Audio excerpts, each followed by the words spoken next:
In a sense, your brain looks like a universe. You are walking with a working and expanding universe in your head, though that's a different topic. Today, we will talk about Robert Greene's legendary book, The Laws of Human Nature. This book consists 18 laws, or chapters. We will expound and explain each of them with a stoic lens. We're starting this new series. We've already completed the 48 laws of power.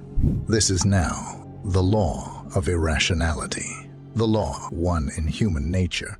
So, seat back, relax, and let's dive in on another journey into the human psyche. Chapter 1. The Web of Emotion.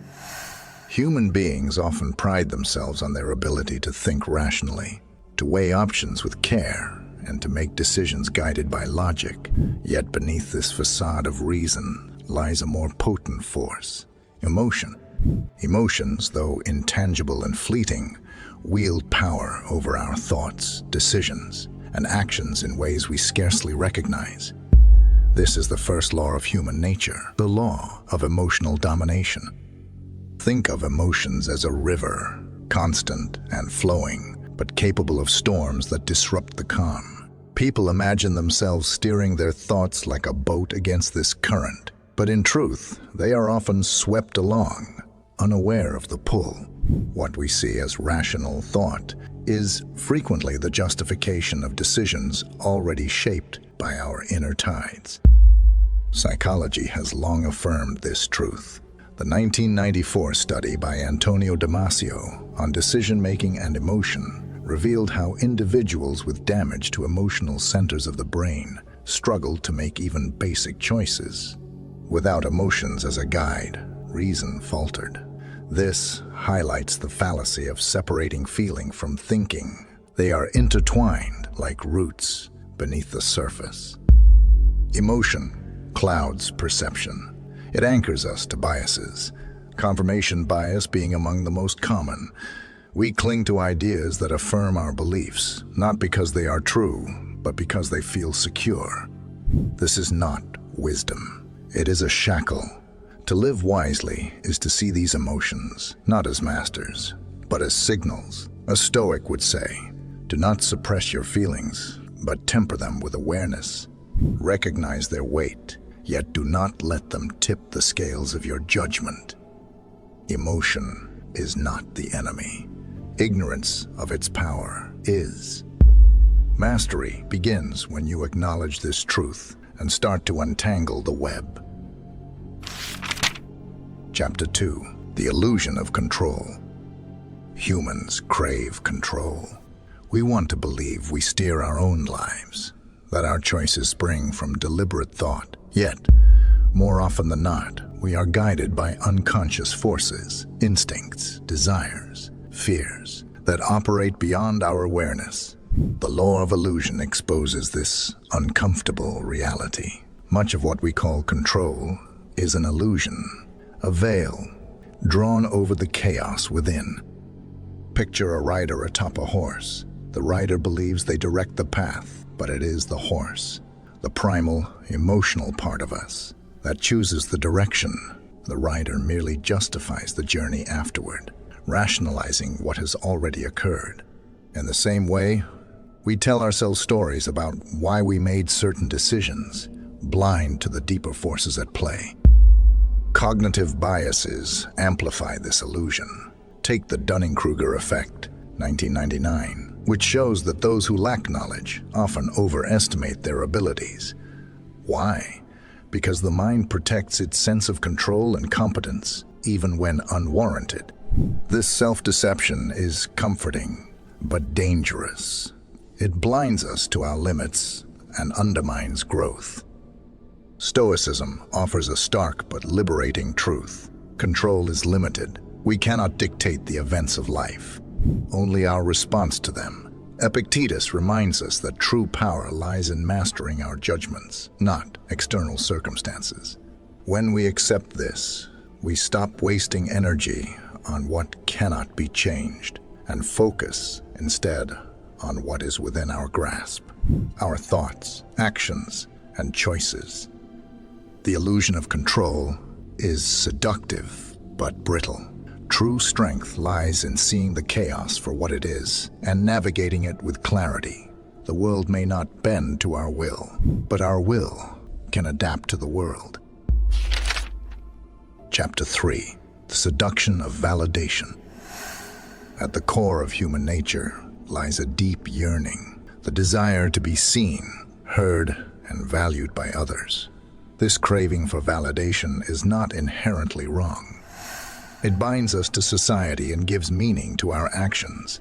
But when it governs us, it becomes a trap.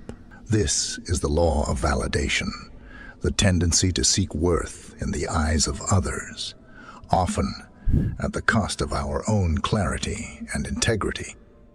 Imagine a mirror that distorts your reflection. Relying on external validation is like depending on that mirror to understand yourself. It shows you not who you are, but how others perceive you or how you think they perceive you. Social media amplifies this distortion, feeding on the dopamine of likes and shares, turning even small moments into performances for approval. Psychologically, this need stems from early human survival. Belonging to a group once ensured protection and resources. But in modern times, this instinct skews our behavior.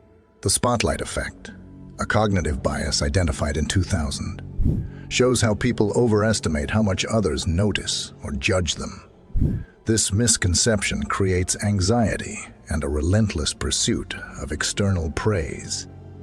A stoic mind rejects this dependency. Marcus Aurelius reminds us, "It never ceases to amaze me. We all love ourselves more than other people, but care more about their opinion than our own." Validation from others is fleeting, a shadow that shifts with the light. True worth is built within, by living in accordance with your principles, not by chasing applause. To break free, recognize the futility of external validation. The world's gaze is fickle, but your judgment, tempered by wisdom and integrity, can remain steady. Only when you stop seeking from others what you must find in yourself can you achieve true independence. Chapter 4. The Tyranny of Desire. Desire is a force that drives progress, but also binds us in chains.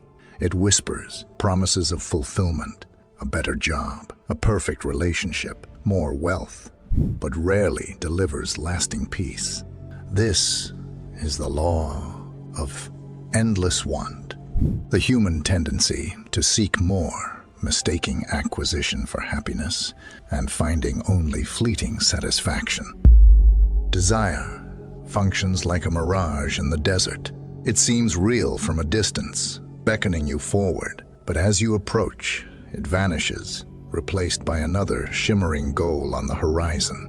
Psychologists term this the hedonic treadmill, a concept first articulated in 1971. The premise is simple. No matter how much we achieve or acquire, our baseline level of happiness quickly resets. The new car, the promotion, the dream home, they all lose their luster as we hunger for something else. This endless pursuit is not harmless. It erodes contentment and fosters comparison. Social comparison theory, 1954, highlights how people measure their worth relative to others, often fueling envy and dissatisfaction. A neighbor's success or a peer's good fortune becomes a mirror reflecting what we lack. The Stoic sees desire for what it is, a thief of tranquility. Epictetus advises us to focus not on controlling external things, but on mastering our inner response to them. By wanting less, or better yet, by aligning desires with what is within our power to achieve, we liberate ourselves from the tyranny of want. True freedom lies not in satisfying every craving, but in understanding its nature. Desire is a fire. Feed it recklessly, and it consumes. Tend it wisely, and it warms. The choice is ours, but mastery requires clarity and restraint. Chapter 5. The Mask of Identity. Identity is both a compass and a cage.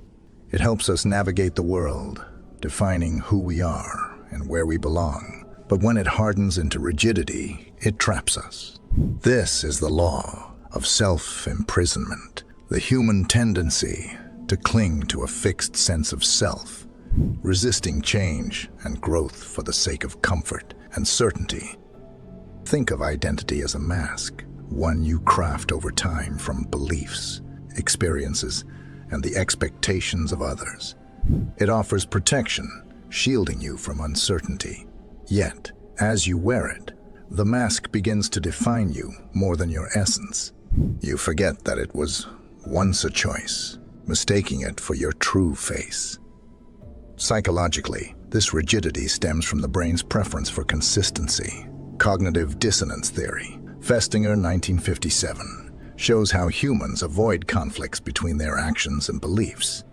Admitting change often feels like betrayal of the self, even when it leads to growth. We hold on to old narratives. I'm not creative, I can't lead, this is who I am, because they feel safe, even when they no longer serve us. Stoicism urges us to challenge these self-imposed limits. The Stoic sage is not fixed but fluid, like water adapting to its container. Marcus Aurelius wrote, "You are a soul carrying a corpse," reminding us that our essence is not bound by titles, roles, or appearances. These are tools, not truths. To transcend the mask, question it. Who are you beyond the stories you tell yourself? Growth begins when you shed the false comfort of a rigid identity and embrace the freedom to evolve. Your identity should be a foundation, not a prison. Strong enough to support you, but flexible enough to let you grow. Thanks for watching.